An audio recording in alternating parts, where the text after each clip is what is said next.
Daniel 11 उसका 32 वचन हम पढ़ेंगे। और जो लोग दुष्ट होकर उस वाचा को तोड़ेंगे, उनको वह चिकनी चुपड़ी बातें कह कहकर भक्तिहीन कर देगा। परंतु जो लोग अपने परमेश्वर का ज्ञान रखेंगे, वे हियाव बांधकर बड़े काम करेंगे। कौन करेंगे बड़े कामों को?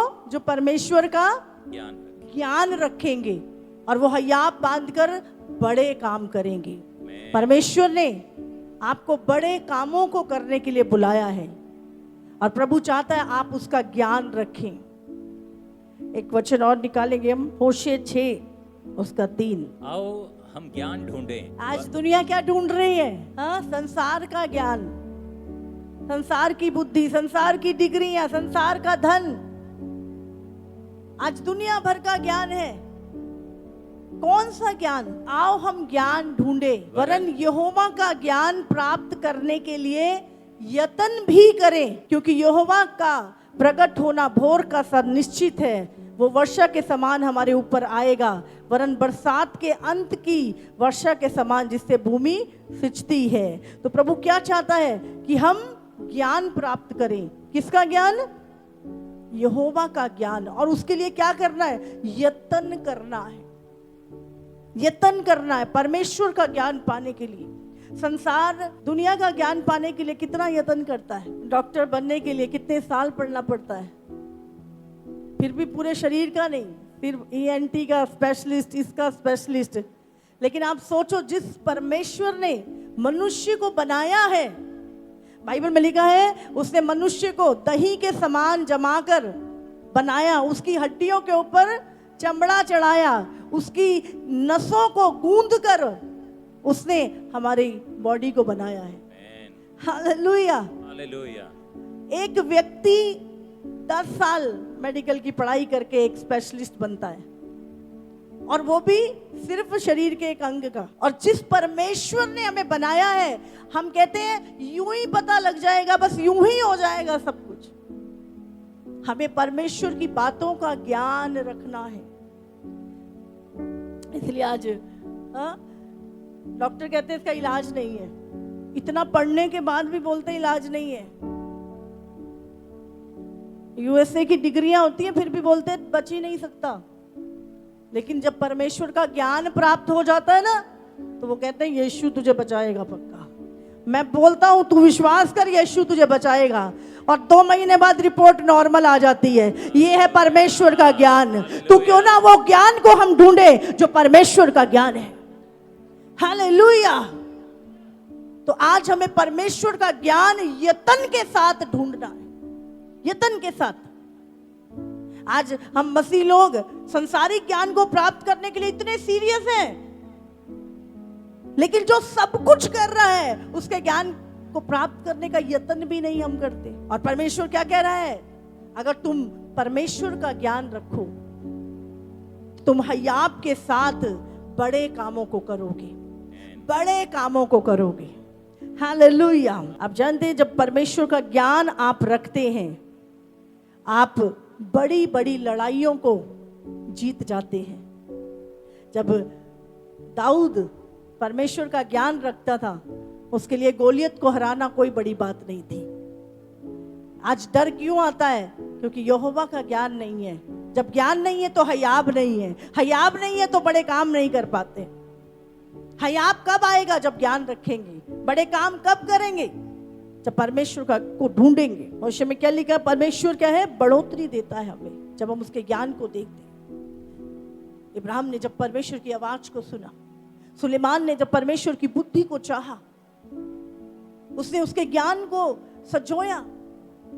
बाइबल कहती है धन चीजें पीछे पड़ के हमें मिलती हैं, उनके पीछे दौड़ने की जरूरत नहीं होती आपको, वो अपने आप मिल जाता है। यिर्मयाह 9 उसका 23 और 24 वचन निकालेंगे। यहोवा यूं कहता है, बुद्धिमान अपनी बुद्धि पर घमंड ना करे। हाँ, आपने कितनी डिग्रियां ले रखी हैं, कितना ही आप पढ़े लिखे क्यों नहीं है, कितने भी संसार के बुद्धिमान इंजीनियर डॉक्टर क्यों नहीं है, प्रभु कहता है इस पे घमंड मत करो, ये घमंड की चीज नहीं है। ना वीर अपनी वीरता पर और ना धनी अपने धन पर घमंड करे, परंतु जो घमंड करे वह इसी बात पर घमंड करे कि वह मुझे जानता और समझता है। किस बात पे घमंड करे? कि वो मुझे यहोवा को, अपने पिता को जानता और समझता है। जानते तो पूरी दुनिया यीशु मसीह है, कोई समझते कितने लोग हैं परमेश्वर को? समझना, किस बात पे घमंड करना है हमें? कि जो परमेश्वर को जानता और समझता है, और मैं ही वो यहोवा हूं जो पृथ्वी पर करुणा, न्याय और धर्म के काम करता हूं, क्योंकि मैं इन्हीं बातों से प्रसन्न रहता हूं। आप जानते हैं परमेश्वर इन बातों से प्रसन्न रहता है कि आप यहोवा का ज्ञान रखें, आप परमेश्वर की समझ को रखें, आप प्रभु के हृदय को समझें, प्रभु के मन को आप समझें। प्रभु इस बात से आनंदित होता है, प्रसन्न रहता है, और उसकी करुणा, उसकी भलाई, उसका न्याय आपके जीवन में सदा बना रहता है। उसकी करुणा बढ़ती जाती है आपकी लाइफ में। Hallelujah, hallelujah. परमेश्वर का ज्ञान, फिलिपियो 3:10, ताकि मैं उसको और उसके मृत्युंजय की सामर्थ को, उसको और उसकी मरे हुओं में से जी उठने की, पुनरुत्थान की सामर्थ को, और उसके साथ दुखों में सहभागी होने के मर्म को जानूं, और उसकी मृत्यु की समानता को प्राप्त करूं। आप जानते हैं जब सुपर नेचुरल चीजें कम होती हैं, जब यीशु के पुनरुत्थान की सामर्थ लोगों के जीवन में काम करती है, मुर्दे जिंदा होते हैं, ट्यूमर गायब होते हैं, जब परमेश्वर की वो सामर्थ आपकी लाइफ में कार्य करती है। इसीलिए परमेश्वर का ज्ञान रखना। भजन संहिता 91, उसने जो मुझसे स्नेह किया है, मुझसे स्नेह, परमेश्वर से स्नेह करने का मतलब परमेश्वर को जानना, प्रभु को समझना, प्रभु के ज्ञान को रखना। उसने जो मुझसे स्नेह किया है, मेरे ज्ञान को रखा है, मेरे ज्ञान को ढूंढा है, मेरी बातों को ढूंढा है, इसलिए मैं उसको छुड़ाऊंगा और उसको ऊंचे स्थान पर रखूंगा। कौन से स्थान पे रखूंगा? ऊंचे स्थान पे रखूंगा। कब? जब परमेश्वर से हमारा प्रेम होगा, हमारे अंदर परमेश्वर का ज्ञान होगा, क्योंकि उसने मेरे नाम को, मेरे ज्ञान को जान लिया है। Hallelujah, hallelujah. मैं उसको ऊंचे स्थानों पे रखूंगा, मैं उसे छुड़ाऊंगा। 2 पत्रस 1:2, परमेश्वर के और हमारे प्रभु यीशु मसीह की पहचान के द्वारा अनुग्रह और शांति तुम में बहुतायत से बढ़ती जाए। अनुग्रह और शांति तुम में बहुतायत से बढ़ती जाए। आप जानते हैं जब आप परमेश्वर का ज्ञान रखते हैं तो आप डरते नहीं हैं, आप हयाम से जीते हैं, आपके विचारों में एकदम से टेंशन नहीं आ जाती, आप घबरा नहीं जानते कुछ सोच के, आपके अंदर परमेश्वर की शांति बनी रहती है। कैसी भी परिस्थिति क्यों ना हो, आपके मन में वो शांति बनी रहती है कि परमेश्वर सच्चा है, उसके वायदे सच्चे हैं, वो मेरे साथ है, मैं उसे जानता हूं, मैं उसे समझता हूं, वो मुझे कभी ना छोड़ेगा। आपके अंदर, आपके हृदय में परमेश्वर की शांति रहती है। नहीं तो जरा सी कोई खबर मिलती है, हम क्या करें क्या करें क्या करें, 10 जनों को फोन करते हैं हम। लेकिन जब हमें पता होता है, जब गोलियत सामने आया तो दाऊद उसको देख के नहीं, हाँ कितना लंबा है, कितना मोटा है, कितना बड़ा है, इससे क्या, वो डरा नहीं, बोले है ही क्या, इसकी इतनी औकात, परमेश्वर की सेना को ललकारे। पूरी सेना एक तरफ और दाऊद का हयाब एक तरफ। क्यों? क्योंकि दाऊद का रिलेशन था प्रभु के साथ, दाऊद को परमेश्वर का ज्ञान था, वो जानता था इज़राइल किसका है, वो जानता था ये सेना किसकी है, वो जानता था परमेश्वर के वायदे इब्राहिम के साथ क्या है, वो जानता था उन बातों को। जब आप परमेश्वर का ज्ञान रखते हो, आपको पता है वायदा करने वाला सच्चा है।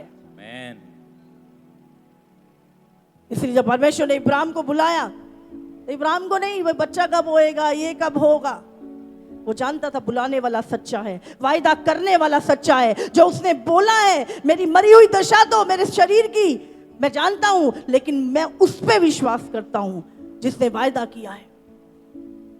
फिर अब भाई आपके साथ चलते हैं।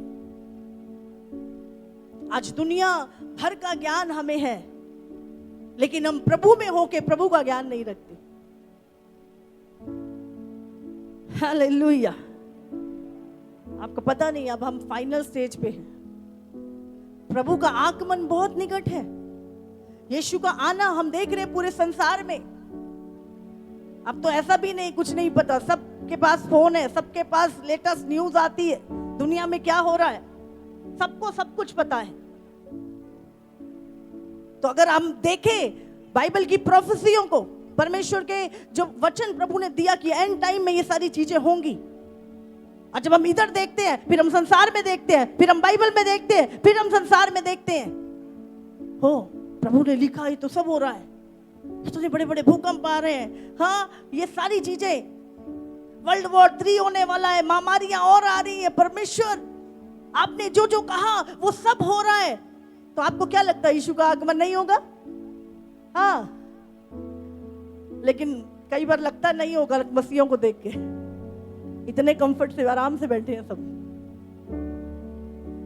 सच में क्या हम तैयार हैं?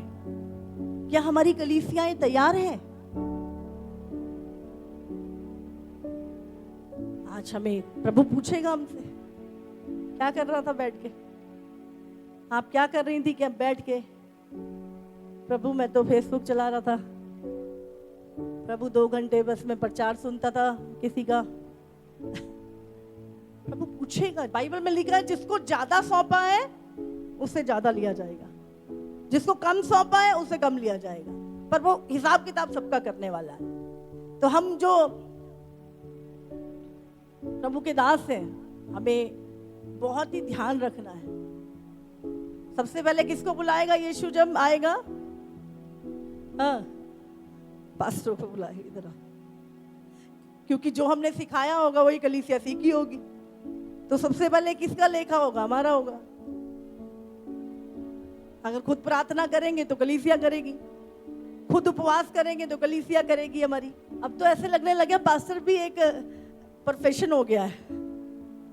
सच में पहले कोई कोई होता था, अभी तो 12 साल का भी 15 साल का भी, आजकल हो सकता है आपने बाइबल कॉलेज किया हो, पर प्रैक्टिकल कितना आता है? आज बहुत सारे इंजीनियर हैं, बट प्रैक्टिकल उनको कुछ नहीं आता। इसीलिए दुष्ट अटैक करता है।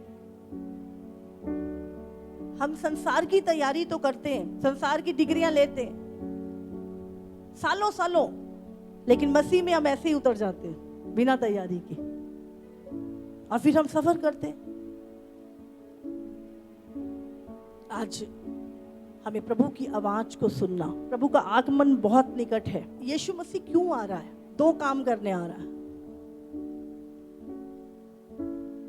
पहला, वो अपनी कलीसिया को महिमावंत करने आ रहा है। वो अपनी कलीसिया को, ग्लोरियस चर्च, उसको उठाने आ रहा है। और दूसरा, वो संसार का न्याय करने के लिए आ रहा है। क्या होगा? संसार तहस नहस होगा, न्याय निकालेंगे। एक वचन को, 1 कुरिन्थियों 6:19, क्योंकि तुम नहीं जानते कि तुम्हारी देह पवित्र आत्मा का मंदिर है। तुम नहीं जानते तुम्हारी देह पवित्र आत्मा का मंदिर है। ये शरीर पवित्र आत्मा का मंदिर है, हाँ, जो तुम में बसा हुआ है और तुम्हें परमेश्वर की ओर से मिला है, और तुम अपने नहीं हो।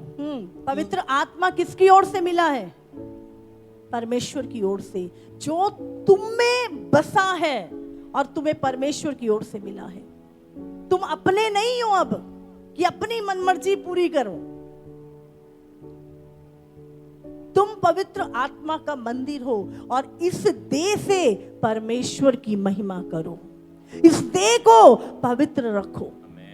हालेलुया। 1 यूहन्ना 3:2 वचन निकालेंगे। हे प्रियो, अभी हम परमेश्वर की संतान हैं, और अब तक यह प्रकट नहीं हुआ कि हम क्या कुछ होंगे।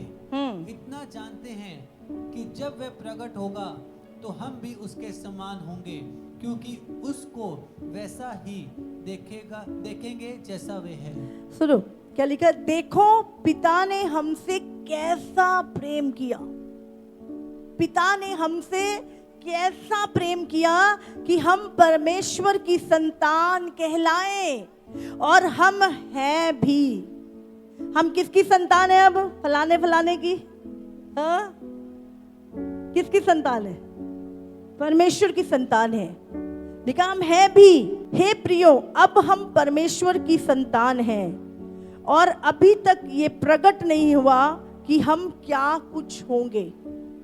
अभी ये प्रकट नहीं हुआ कि हम परमेश्वर के साथ क्या कुछ होंगे, लेकिन क्या कुछ होंगे वो लिखा है। पढ़े, इतना जानते हैं कि जब वो प्रकट होगा तो हम उसके समान होंगे। हम यीशु के समान होंगे। जैसा यूहन्ना ने स्वर्ग में यीशु मसीह को महिमा में देखा, हम यीशु के समान होंगे। हालेलुया।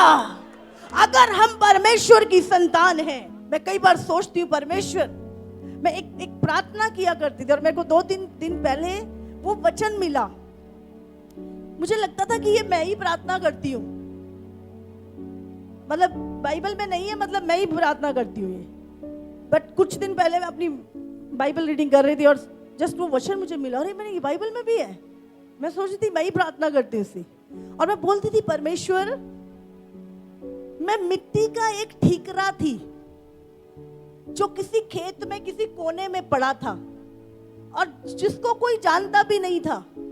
तूने उस मिट्टी के ठीकरे को उठाया और कुम्हार के समान उसको तूने शेप दी, बनाया प्रभु। और मैं जब भी प्रार्थना करती हूँ हमेशा ये चीज, प्रभु तूने इस मिट्टी के ठीकरे को देखा। जैसे पौलुस कहता है, परमेश्वर मैं तो इस संसार में सबसे बड़ा पापी था। आप सोचिए हम किस बंदीगृह में थे, कितने दुखों में थे, पाप के गड्ढों में थे, नशों में थे, ऐसी प्रॉब्लम थी जो कोई हल नहीं था उसका। ऐसा लगता बंधे हुए हैं, कोई छुड़ा नहीं सकता हमें। जेलों में बंद थे, पाप की जेल में बंद थे, बीमारी की जेल में बंद थे। कोई पहचान नहीं थी हमारी, कोई हमें जानता नहीं था। हम तो अपने ही दुखों से दुखी थे।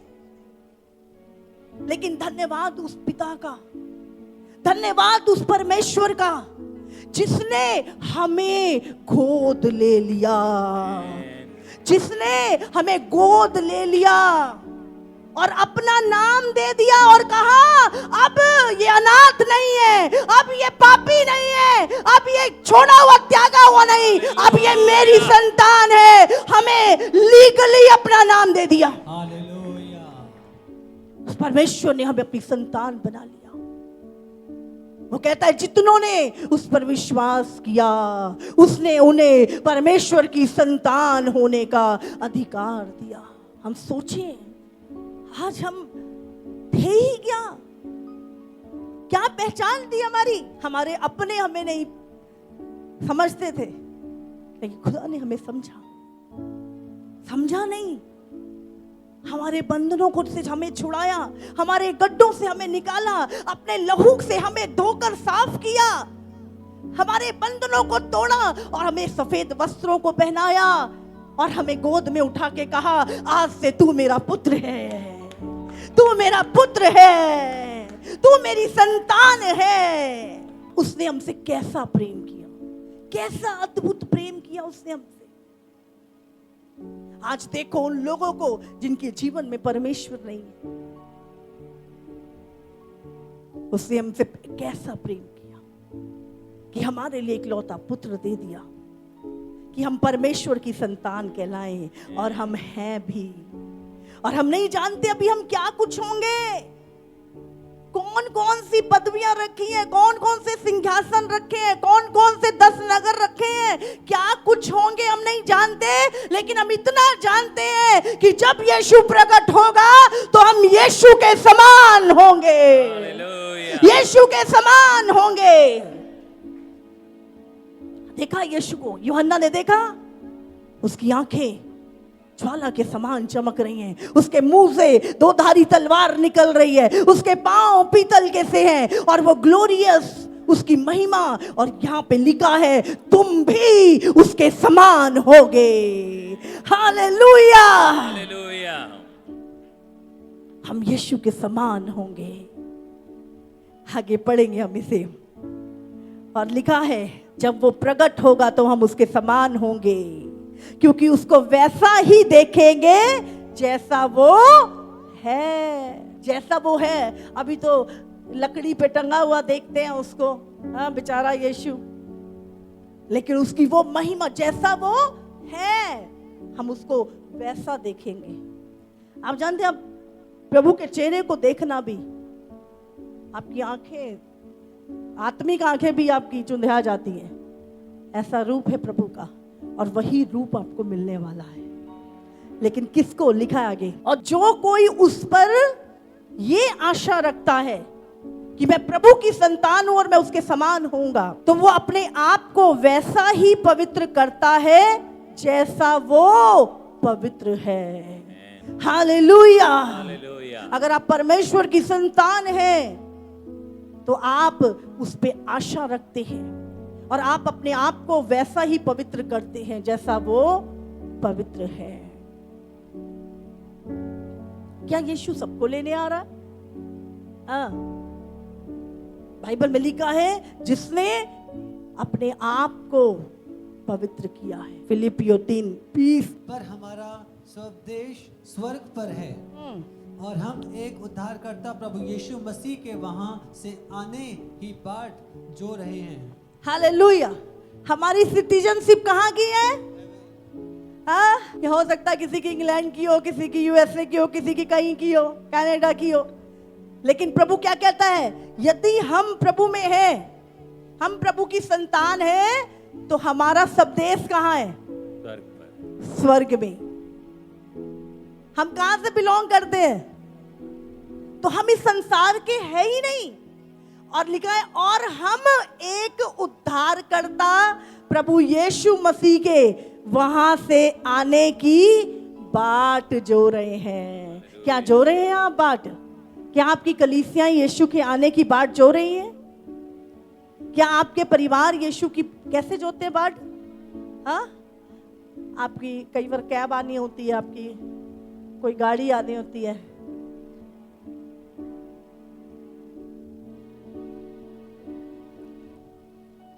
आया नहीं, लग रहा है थोड़ा कुछ आ रहा है। आप बाट जोते हैं, समझ रहे हैं? आप ऐसे बाट जोते हैं किसी की। बाट जोना लिखा है, हम उसके प्रकट होने की बाट जो रहे हैं। पौलुस कहता हम उसकी बाट जो रहे हैं। कलीसिया पता नहीं काहे की बाट जो रही है। हाँ, इतने सालों से प्रार्थना कर रहा हूं, घर आ जाए, गाड़ी आ जाए, जमीन आ जाए। यहां पे पौलुस यीशु की बाट जो रहा है, और हम किसकी बाट जो रहे हैं? प्रभु 10 साल हो गए, आई नहीं अभी तक। प्रभु कहता है तू मेरी बाट जो, यीशु के प्रकट होने की बाट जो, और अपने आप को पवित्र कर और तैयार कर कि जब वो आए तो तू उसके समान पवित्र हो। Hallelujah, hallelujah, hallelujah, hallelujah. आज हम किस चीज की बाट जो रहे हैं? पूछिए अपने आप से, हमारी कलीसिया क्या बाट जो रही है? इसीलिए जब हम बाट नहीं जोड़ती, हमारी कलीसिया भी नहीं जोड़ती। पास्टर जी आपने तो कहा था अगले साल ऐसा हो जाएगा, हुआ तो है नहीं। पास्टर जी को कुछ बहाना बनाना पड़ता है, होगा होगा होगा, वेट करो। हम नहीं, हम तो कहीं और जा रहे हैं, नहीं तो हम दूसरी कलीसिया में जा रहे हैं, यहाँ तो कुछ नहीं हो रहा। क्यों? आपने उस व्यक्ति की आशा यीशु के आने की नहीं लगाई, आपने उसकी आशा संसार के मटेरियल चीजों के पीछे लगा दी। आपको परमेश्वर ने तैयार रहने को कहा है। प्रभु ने कहा जो दास मेरे आने के टाइम जागता रहेगा, जागना भी है, दूसरों को भी जगाना है। जब हम संसारिक बातों को देंगे तो संसार, कलीसिया संसार लेगी। अगर हम यीशु को देंगे तो कलीसिया यीशु को लेगी। हम क्या दे रहे हैं? रोमियो 8 उसका 18 से 19। क्योंकि मैं समझता हूँ कि इस समय के दुख और कलेश उस महिमा के सामने जो हम पर प्रकट होने वाली है कुछ भी नहीं है। हाँ, परमेश्वर कहता है क्योंकि मैं समझता हूं, पौलुस कहता है यहाँ पे कि इस समय के दुख, हो सकता है आप फाइनेंशियली वीक चल रहे हो सकता है कुछ सताव चल रहा हो सकता है घर में कोई ऐसी, कुछ भी हो सकता है, मुझे नहीं पता, लेकिन पौलुस यहाँ पे क्या कहता है?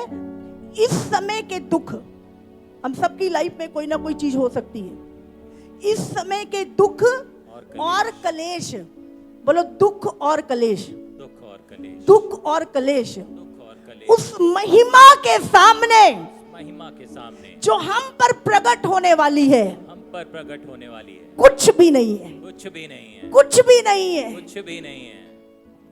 आप जानते वो ग्लोरियस हो सकता है किसी बीमारी से, किसी प्रॉब्लम से, किसी दुख से, किसी कलेश से आज आप निकल रहे हैं, सताव से निकल रहे हैं। चिंता मत करिए, जब हम यीशु के पास जाएंगे वहां कोई टेंशन नहीं, कोई डिप्रेशन नहीं, कोई ऑपरेशन नहीं, कोई तंगी नहीं, कोई कलेश नहीं। अनंत काल के लिए वो कहता मैं तेरी आंखों से आंसू पोंछ दूंगा। हम एक आनंद के स्थान में हमेशा के लिए रहेंगे और हम इसी की बाट चो रहे हैं। प्रभु का वचन कहता है कि तुम इस संसार के हो ही नहीं। कुलस्सियों 3:4 निकालेंगे। जब मसीह जो हमारा जीवन है प्रकट होगा तब तुम भी उसके साथ महिमा सहित प्रकट किए जाओ। क्या लिखा है? जब मसीह जो हमारा जीवन है प्रकट होगा तब तुम भी उसके साथ कैसे प्रकट होगे? क्या लिखा है यहाँ पे? महिमा सहित प्रकट किए जाओगे, महिमा सहित प्रकट हुए जाओगे। हालेलुया। यहाँ पे आप दुबले पतले, हो सकता कमजोर, फास्टिंग कर करके या बीमार हो के, प्रार्थनाएं कर करके आपके घुटने काम करना बंद कर दी, कोई चिंता नहीं। प्रभु कहता है जब वो अपनी महिमा में प्रकट होगा तो तुम भी उसके साथ महिमा सहित प्रकट किए जाएंगे। एक ग्लोरियस बॉडी, एक स्वर्गीय देह जिसको कभी भी कैंसर नहीं होगा, जिसको कभी बुखार नहीं चढ़ेगा, जिसकी किडनी कभी फेल नहीं होने वाली, एक ऐसी महिमा में दे जो यीशु की है, हम उसके साथ वैसे ही प्रकट किए जाएंगे। तो बताओ क्या, मैं सोचती हूं इस दुनिया के दुख कुछ भी नहीं है, कुछ भी नहीं। आज ओ पास्टर जी वहां सताव हो रहा है, ओ ऐसा हो रहा है। कौन सी कलीसिया है जो सताव से नहीं गुजरी? आप जानते हैं परमेश्वर में गुजरने देता है, वो हमारा एक टेस्ट होता है, आपको याद रखना है। जब आप परीक्षा में से अगर निकल नहीं सकते तो आप सताव को कभी झेल नहीं पाएंगे। जो लोग परीक्षाओं में ही कुड़कुड़ाते हैं और अपने फेथ को कम करके बैकस्लाइड हो जाते हैं, वो कभी सताव को नहीं झेल पाएंगे। अगर आज आपकी लाइफ में थोड़े बहुत टेस्ट आ रहे हैं ना, तो आनंदित हो, आनंदित हो। दानियल पहले टेस्ट से निकला था, पता आपको? तब वो सताव से निकल पाया।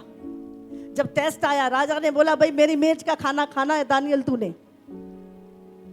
उसने बोला कुछ भी हो जाए मैं प्रभु के वचन को नहीं तोड़ूंगा, मैं जानता हूं ये परीक्षा है मेरे ऊपर। उसने कहा मैं ये खाना खा के अपने आप को अशुद्ध नहीं करूंगा। और जब उसने खोजों के सरदार को बोला ठीक है, इसको तुम राजा की मेज का भोजन खिलाओ और इसको हमें साग पात दो और 10 दिन बाद चेक करना, लेकिन हम भी नहीं खाएंगे। अगर आज के लोग होते देखो हमें बंदियों के समान लाए गए थे, फिर भी प्रभु तेरा अनुग्रह हुआ, राजा की मेज का भोजन खाने को दिया प्रभु ने हमें। हर ब्लेसिंग प्रभु की ओर से नहीं है, याद रखिएगा। हर आशीष जो तुम्हें लग रही है वो प्रभु की ओर से नहीं है। क्या राजा की मेज का भोजन दानियल के लिए प्रभु की ओर से था? बोलो नहीं, पर वो परीक्षा थी और उसने वो खाना नहीं खाया। और 10 दिन के बाद जब उनके चेहरे दिखे तो बाइबल में लिखा है कि साग पात खाने वालों के चेहरे उनसे अधिक चमकदार थे। जब 3 साल के बाद टेस्ट क्लियर हुआ, सब कुछ सीख गए, तो बाइबल कहती है 10 गुना निपुण दानियल और उसके साथी ठहरे। अरे मेरे बच्चे ने शायद ये पढ़ाई नहीं करी, मेरे बच्चों को ये चीजें प्रोवाइड नहीं हुई, मुझे ये अच्छी फैसिलिटी नहीं मिली, ओ मेरा जीवन तो ऐसा ही हो गया।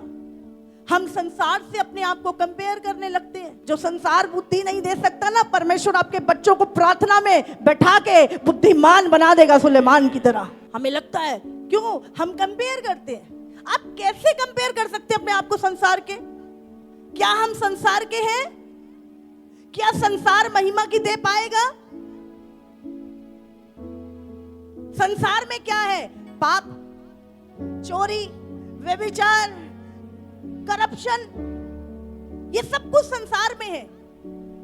और परमेश्वर ने क्या किया? सेपरेशन किया, हमें संसार से अलग किया।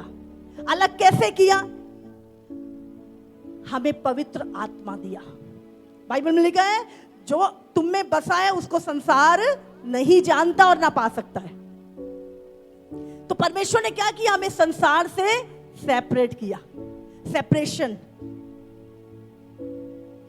ताकि वो आपको महिमा की दे सके, वो आपको महिमावंत कर सके, ताकि वो आपको ऊंचे पे ले जा सके, ताकि वो आपकी सुरक्षा कर सके। हम संसार से अलग किए गए हैं। प्रभु कहता है हमारा सब देश स्वर्ग में है और हम परमेश्वर की संतान हैं। संसार परमेश्वर की संतान है क्या? तुम परमेश्वर की संतान हो, इसीलिए प्रभु ने तुम्हें अलग किया है कि तुम पवित्र बनो जैसे मैं पवित्र हूं। संसार ना उसने हमारे प्रभु को ग्रहण किया, और अगर आप सोच रहे हो कि आपको ग्रहण करने वाला है, आपको भी नहीं ग्रहण करने वाला। संसार आपको ग्रहण करेगा ही नहीं कभी। जितना मर्जी अपना रोज एक उंगली काट के भी दे दोगे ना, तो भी वो तुम्हें ग्रहण नहीं करेगा, क्योंकि उसने उसको भी ग्रहण नहीं किया। हालेलुया। प्रभु ने हमें संसार में से निकाल के अपने नाम के निमित्त अलग किया। इसीलिए हमारी सिटीजनशिप कहाँ की है? कहाँ की है? तैयारी कहाँ की करनी है? लगता तो नहीं है, हाँ? तैयारी तो सारी हमारी इधर की हो रही है, और ऐसा लगता कभी जाने के भी नहीं हम।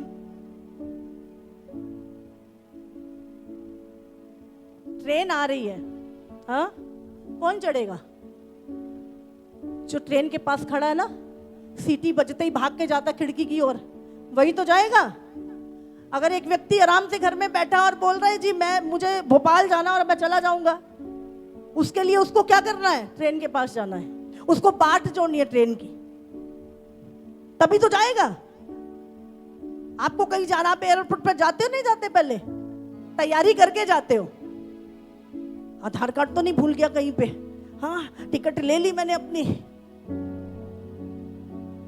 अगर वहां की सिटीजनशिप हमारी हो भी गई है, टिकट तो कटानी पड़नी है, बहुतों को वीजा भी लेना पड़ना है। हाँ, बिना वीजा के नहीं जा रहे हम। आज ज्यादातर लोगों को एक ही सारा खत्म हो गया दिमाग में, बस ये बता दो अमीर कैसे बनना है। भले संसार का बंदा है, भले प्रभु में है, ये बता दो नोट कैसे आएंगे। यीशु ने ये बताया कि स्वर्ग कैसे जाएगा, सोने की सड़कों पे कैसे चलेगा, स्वर्ग के महल में कैसे रहेगा, वो सब कुछ बताया उसने। ये नहीं बताया। उसने बोला मेरे पीछे चल, तेरी सारी जरूरतें पूरी होंगी, मेरे धर्म राज की खोज, तुझे सब कुछ मिलेगा। क्या हमने यीशु से स्नेह किया? और आप जानते हैं बच्चों जैसा प्यार प्रभु से, बाइबल में लिखा है अपनी बातें धारा के समान उड़ेल दे उसके सामने। जैसे एक छोटा बच्चा ना, पापा भले फोन देख रहे हो, भले इधर उधर देख रहे हो, वो अपनी पापा आज ऐसे हुआ ऐसे हुआ ऐसे हुआ, फिर उसने मुझे मारा, फिर मुझे ऐसे कर दिया, ये कर, वो बोले जा रहा है, वो बोले जा रहा है। प्रभु कहता है अपने दिल की बातें जो तेरे मन में है धारा के समान मेरे सामने उड़ेल दे, मैं सुनता हूं, मैं बोलता हूं। आज दुनिया भर की आवाजें कान में आती हैं। जब मैं प्रभु में आई तो शुरू से परमेश्वर ने एक जलन का आत्मा दिया था मेरे अंदर प्रभु के लिए। वो जलन नहीं औरतों के अंदर होते तो वो वाली जलन नहीं, प्रभु के लिए एक जलन थी। और कोई भी चीज परमेश्वर के वचन के खिलाफ जो होती थी तो मेरे अंदर से ऐसे लगता था कि फट जाएगा। मेरी जो जलन थी ना वो मेरी ताकत थी, और आज भी है। प्रभु के लिए जो मेरे हृदय में जलन थी वो मेरी ताकत थी कि वचन को नहीं तोड़ना। मैंने देखा ये पास्टर अभी राखी बांधते हैं, ये पास्टर ये सारे तीज त्योहार कर रहे हैं। मुझे मैं पता ही नहीं था, कुछ कोई बताने वाला भी नहीं था, लेकिन वचन पता था।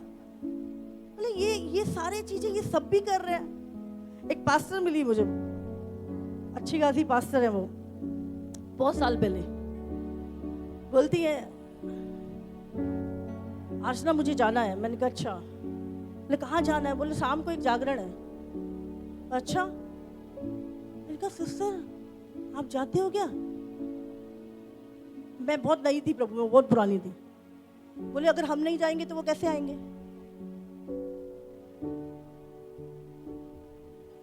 आप तो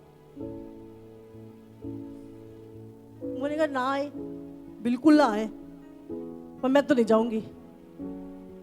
बोले मेरा प्रभु जिस चीज से घृणा करता है, मेरा प्रभु जिस चीज से नफरत करता है, मैं नहीं करूंगी, मैं नहीं करूंगी वो, भले कोई आए ना आए। आज लाखों आ रहे, आज लाखों आ रहे हैं। हालेलुया। ये क्या कंडीशन है? कैसे आप कॉम्प्रोमाइज कर सकते हो?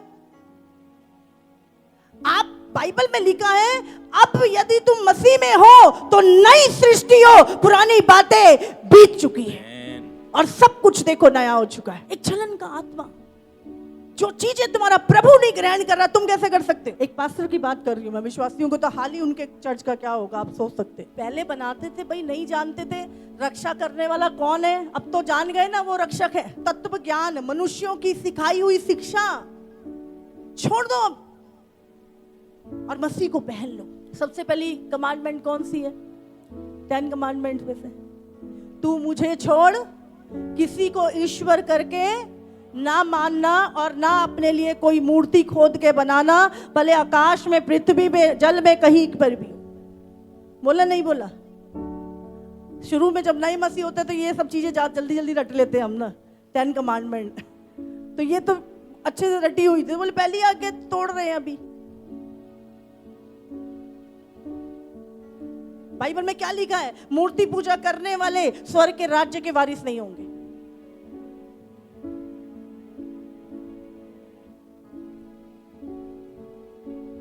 Hallelujah, hallelujah.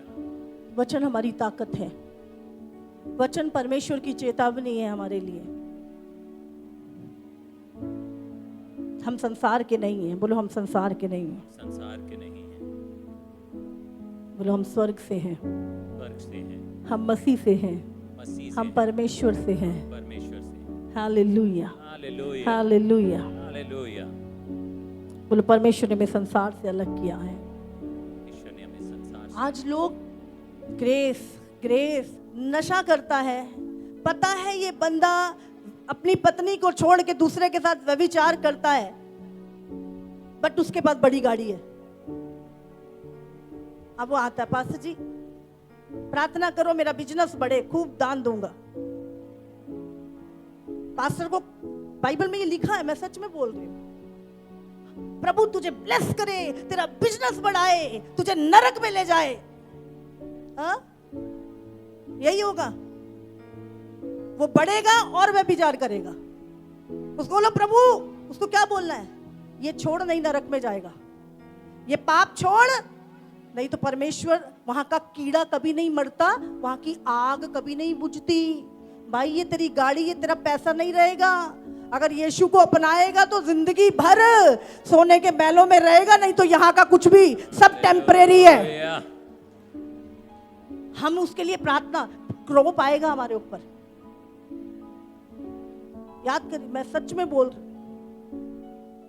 मैंने बताया था पिछली बार भी, एक मिनिस्टर के पास मैं गई, हाँ, प्रभु ने उसके लिए मैंने बोला, बोले बोल इसको, प्रेजेंट में वो फूड मिनिस्टर है। मैं बोला परमेश्वर मुझे ये बोल रहा तेरे लिए, ये छोड़, ये कर, वो कर, प्रभु तुझे ब्लेस करेगा। 9 साल से बच्चा नहीं था उसके पास, बाहर गनमैन खड़े थे, 2 जिप्सी खड़ी थी, समझ रहे, और एक अलग स्टेट था वो। प्रभु के दास डरते नहीं है, वो बोलेंगे जो वो कहेगा। उसको बोला, मैंने कहा प्रभु मुझे बोल रहा है ये 2 काम करना है तूने, ये छोड़ना है और ये करना है। समझ गया वो, क्योंकि गुप्त चीजें केवल प्रभु बता सकता है। मुझे नहीं पता उसने किया नहीं किया, लेकिन मेरे आने के बाद, क्योंकि जब प्रभु बोलता है तो लोग सुनते हैं। ट्विंस पैदा हुए, जोड़े बच्चे पैदा हुए उसके, लेकिन नहीं तो अरे अच्छी ऑफरिंग दी है, ब्लेसिंग मांगो इसके लिए बस, और अच्छी ऑफरिंग दी थी उसने, तो भी मैंने बोला, बोले नहीं। एक बार मैंने, कई बार मैं, प्रभु कहीं भी कुछ भी बोलने को बोलता है, प्रभु बोलता मुंह किसका है, तू दासी किसकी है। बोले जो बोलूंगा वो बोलेगी, बोले नहीं बोलेगी तो जो मैं बोलूंगा फिर तेरा कान फट जाएंगे। इसीलिए वो बोलो जो यीशु कहता है। पोजीशन मत देखो बाहर की। वो धनी व्यक्ति लाजर, याद है ना, मैं दुनिया का बहुत धनी व्यक्ति था, वो बड़े महंगे सूट पहनता था, बड़ी पार्टियां करता था, लेकिन जब मरा तो कहां गया, नरक में। और वहां पर उसका ओढ़ना बैंजनी वस्त्र नहीं थे, कीड़े ओढ़ता था वो, गंधक की आग, और कभी कोई सल्यूशन नहीं, अनंत काल का वो नरक, जहां से मनुष्य कभी निकल नहीं सकता। इसलिए जो संसार के आजकल ग्रेस कह के ग्रेस में पाप कर रहे हैं, अनुग्रह से पाप कर रहे हैं लोग। अनुग्रह पापों की क्षमा के लिए है, अनुग्रह से हमारा उद्धार हुआ है। अनुग्रह ये नहीं कहता कि तू जाके किसी लड़की से व्यभिचार कर, तू ठगी मार, किसी विधवा का घर खा जा, किसी को धोखा दे दे। अनुग्रह ये नहीं कहता। आज अनुग्रह से आप जानते हैं, बहुत सारे पास्टर अपनी चर्च की लड़कियों के साथ सो जाते हैं, व्यभिचार करते हैं उनके साथ, इतना भी डर नहीं है। और ये वही होंगे फिर, हे प्रभु तेरे नाम से दुष्ट आत्माएं तो निकलेंगी, वो यीशु के नाम से निकल रही है, तेरे कारण नहीं निकल रही। वो बीमार तू नहीं चंगा, तेरा तो सिर अपने आप से ठीक नहीं होता, तू उसको क्या चंगा करेगा। ये तो यीशु के नाम में वो सामर्थ और अधिकार है कि वो व्यक्ति चंगा हो रहा है। बाइबल में लिखा है जितना समझना उतना ही अपने आप को समझ, उससे ज्यादा मत समझ। हे प्रभु देख, इसके लिए भविष्यवाणी करी, देख प्रभु ये दुष्ट आत्मा निकाली, देख प्रभु इसको चंगा करा। प्रभु दे, शकल तो मिल रही है पर काम नहीं मिल रहे। वचन से, मेरे वचन से तो नहीं मैच हो रही इसकी, किसने कैसी लाइफ चाहिए। प्रभु कहेगा मैं नहीं जानता, हे कुकर्म करने वाले, मैं तुझे नहीं जानता। हम बाहर से अपने आप को धर्मी दिखा सकते हैं, पर परमेश्वर हमारे गुप्त जीवन को जानता है। यंग पास्टर कपल मुझे मिला और सेवा में आए नए, अभी पता नहीं थोड़ा टाइम हुआ हो शायद। बोले पास्टर जी बहुत फाइनेंस की दिक्कत हो रही है। बोले चर्च में कारपेट नहीं है, चर्च में ये नहीं है, चर्च में वो नहीं है। मैंने बोला किसने बोला सेवा करने को, पढ़े लिखे हो जॉब करो। बोला नहीं नहीं, प्रभु की आवाज आई थी, भविष्यवाणी हुई थी।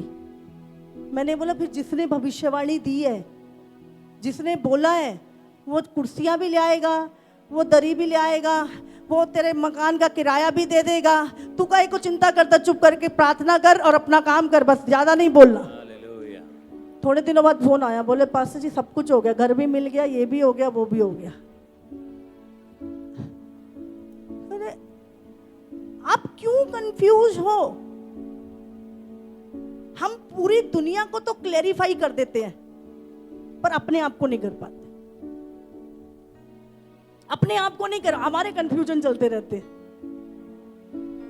आप जानते हैं, अगर परमेश्वर ने आपको बुलाया है तो प्रेशर आएगा। जब परमेश्वर ने इब्राहिम को बुलाया, बोलो प्रेशर आया नहीं आया? अकाल मिला नहीं मिला?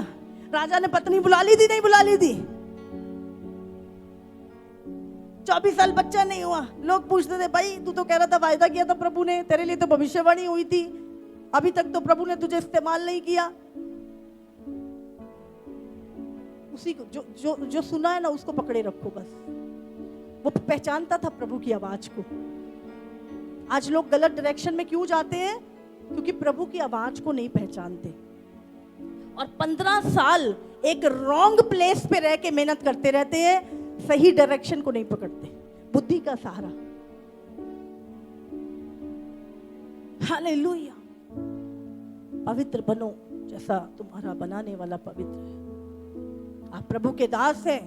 दुनिया में सबसे ऊंचे, जिनकी खुदा सुनता है, जिनकी दुनिया बनाने वाला सर्वशक्तिमान सुनता है, जिनकी प्रार्थनाओं को खुदा ने सबसे ऊंचे पे आपको रखा है, और हम जीते हैं बेचारे बन के।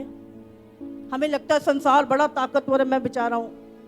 अधिकार किसको दिया था प्रभु ने? जब परमेश्वर ने आदम को बनाया तो क्यों बनाया था? आदम खाए पिए और सो जाए। पढ़ लेते, चलो पढ़ लेते। उत्पत्ति 1:26। फिर परमेश्वर ने कहा, हम मनुष्य को अपने स्वरूप के अनुसार अपनी समानता में बनाएं, और वे समुद्र की मछलियों और आकाश के पक्षियों और घरेलू पशुओं और सारी पृथ्वी पर और सब रेंगने वाले जंतुओं पर जो पृथ्वी पर रेंगते हैं अधिकार रखें। क्या रखें? प्रभु ने क्यों बनाया? ताकि मनुष्य सब चीजों के ऊपर, हाँ, आकाश के पक्षियों पे, पृथ्वी पर, मछलियों पे, हर एक चीज के ऊपर क्या रखे? अधिकार रखे।